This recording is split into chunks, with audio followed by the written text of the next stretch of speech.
Praise the lord. అపవాది మనతో మాట్లాడతాడండి.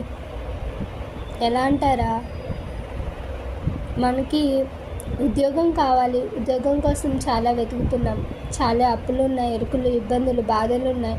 ఉద్యోగం వస్తేనే కానీ అది తీరదు, కానీ రావట్లేదు, ఎంత ట్రై చేసినా రావట్లేదు.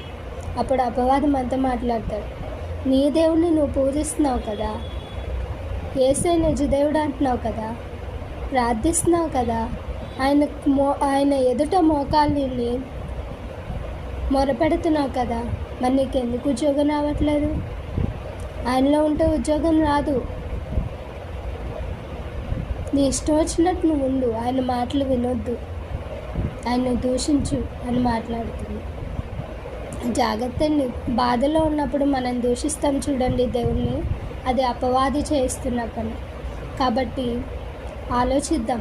దేవుడు ఏం చేసినా మనకు మేలే చేస్తాడండి, కీడు అన్నట్టుకి చేయడు. మనకు ఉద్యోగం రావట్లేదు అని అంటే మనకి ఏదో మంచి ఉంది అని అర్థం. ఒకవేళ ఆ ఉద్యోగంలో మనం జాయిన్ అవుతే, ఆ ఉద్యోగం మనకి వస్తే అందులో మనకి సంతోషం ఉండదు అని అర్థం. కాబట్టి మనకి ఎప్పుడూ కూడా దేవుడు మేలే చేస్తాడు, కీడు అన్నట్టుకి చేయడు. సో అపవాది మాటలు వినక దేవుని మాటలు విని, దేవుని వాక్యాన్ని గాయకొని, వాక్యానుసారంగా జీవిస్తూ శ్రమల్లో కూడా సంతోషంగా జీవిద్దాం. Praise the lord.